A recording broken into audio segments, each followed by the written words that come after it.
Kelly with Potomac Beads. Join me in using some of our new crystals to make this Melissa bracelet. This is a design that was done by Sheryl here at Potomac Beads, and we're excited to show it to you. For the materials, I'm going to be using a size 12 English beading needle with some .006 wildfire beading thread, and I'm using about 5 feet of my thread. I have two colors of the 1.5 by 2 millimeter Potomac crystal rondelles in the Pacific green and the dark khaki, along with a Potomac bicone, and this is a 3 millimeter in the emerald AB. We're going to be utilizing some mini duos. If you want to try out a super duo design, you can also increase the size of the rondelles and try that out. I'm using the Pastel Snow and 11Os in Miyuki brand in the silver lined olive AB. So we're going with a green theme, hoping to make these green flowers pop towards the top. To begin, I've cut my thread and I've added on a stop bead. This is a bead that eventually will come off the project, and I've gone through once and twice through that bead. I like to use a bead in as a stop bead that is not included in my project, so by accident I do not sew through it. To begin the design, you're going to want to get out your super duos, your 2 rondelles, as well as your 11O C beads. Our design is based on right angle weave, and I have to begin with my base layer. So you can see in Cheryl's beautiful design here where she used the opaque blue and then that nice Pacific color on the top here. I am going to begin by making the base here, and then we'll round it out and add the crystals along the bottom. To begin, we have on our 4 rondelles with our 4 mini duo beads. I'm going to round this out, going back through my rondelle, my mini duo, and my rondelle, making sure you're not sewing through the stop bead. You can see that's going to bring it into this little star-shaped design. Eventually the mini duos that are sitting on the side will get folded back and hold in kind of that bangle shape. What we're going to do as we're coming out here is we're going to build our flower to the top. So coming out the rondelle, this is when you want the alternate color.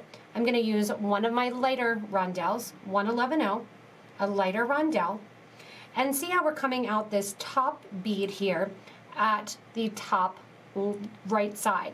I'm going to go into the bottom of that mini duo rondelle set the whole way across those 3 beads. You want to make sure that these go to the top of the design with a nice tight pull, and that you don't have a lot of extra thread showing. Coming out there then, what I want you to do is add one more of your rondelle, go through that same 11O C bead, so you're crisscrossing through. Once you're through there, add one more of your lighter crystal, and then you're going into that same rotation of the crystal rondelle, or crystal mini duo crystal. So this is the original thread that you were coming out the left-hand side. I'm going into the right. This will pull the flower to sit right on top of this mini duo set. When you pull it nice and tight, again, just make sure that it is to the top, and you'll see the darker color below the lighter.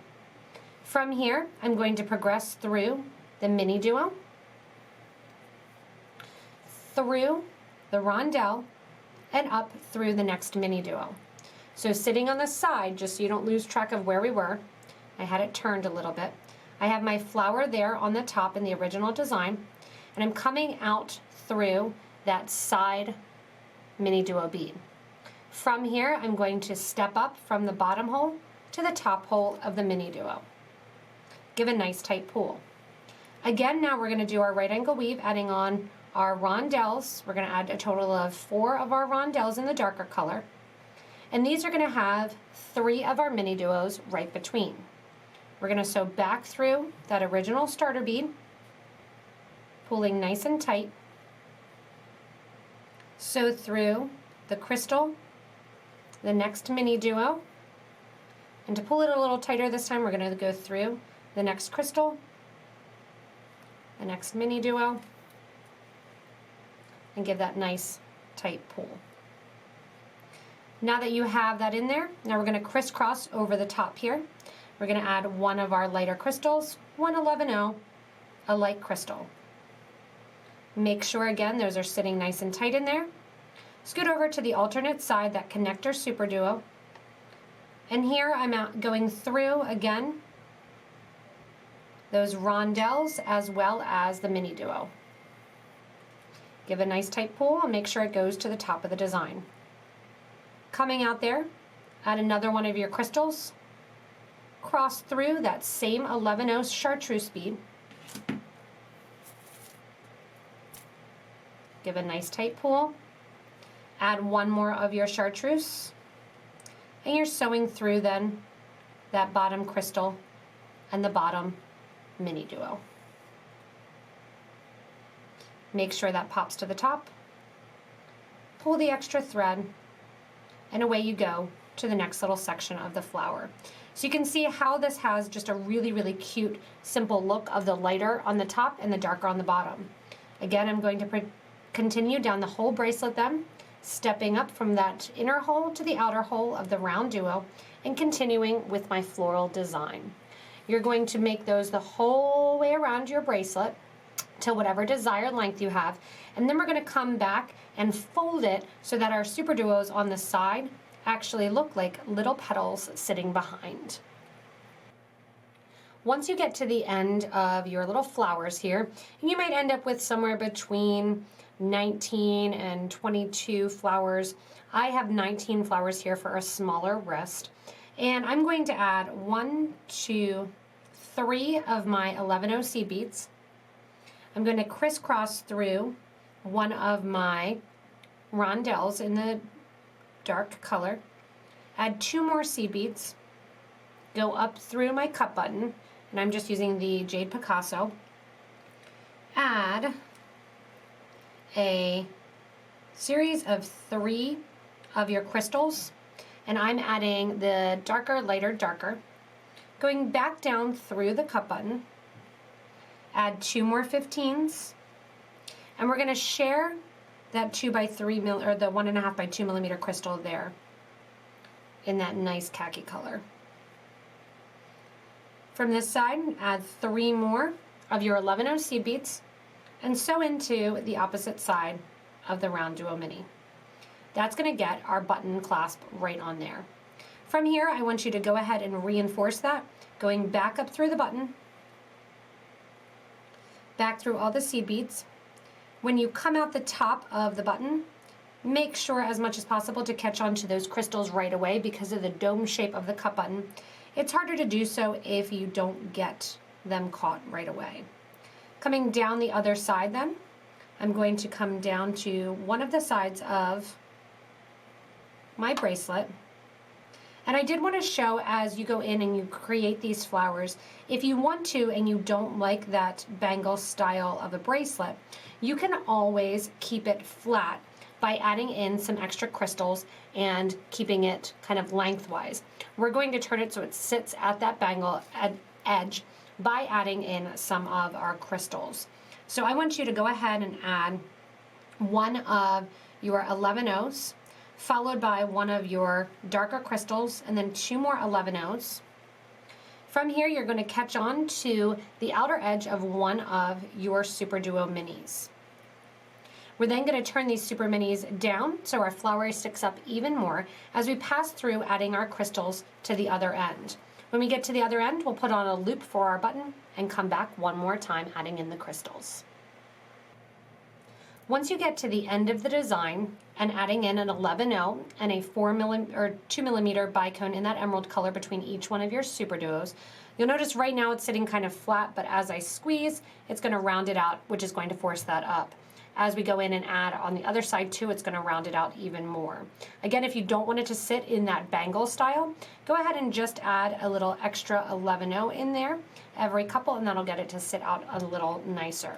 Coming out the last Super Duo Mini, I want to add 2 11/0s, 1 of my crystals, 3 11/0, 1 more crystal, and then 28 11/0 seed beads if you're using a cup button. I'm going to go back down through that same crystal there that we're going to share, and then what we're going to do is add in 1 and 2 and 3 into our design. From here, I'm going to actually sew through that super duo, coming from the opposite side, bringing it back to center, up through the 3 beads here on the edge to round that out to make it mimic the end. From here, I'm going to reinforce, go back through the loop, back down here to the side. When I get to this side, I want to bring my thread over towards this side of the super duo before going back over to knot off my thread. So here at the end, after adding in my extra thread around, I'm coming out the 3 seed beads before the MiniDuo. I'm going to sew through the MiniDuo, sew back through the MiniDuo in the opposite direction, out through the crystal, and then I'm going to tie off that starter thread, taking off the stop bead and tying those 2 thread ends together. Now you should have more thread on yours. I usually do less so that way I can pull it through faster during the video. You should have enough thread to get back down through your project if you did that 5 feet. I'm going to have to tie on some extra thread here after doing these loops. And then we're going to come back down the bracelet, which is going to force these Super Duo minis to sit up and the flowers to sit up on the design, making a nice little kind of arched effect here on the bangle bracelet.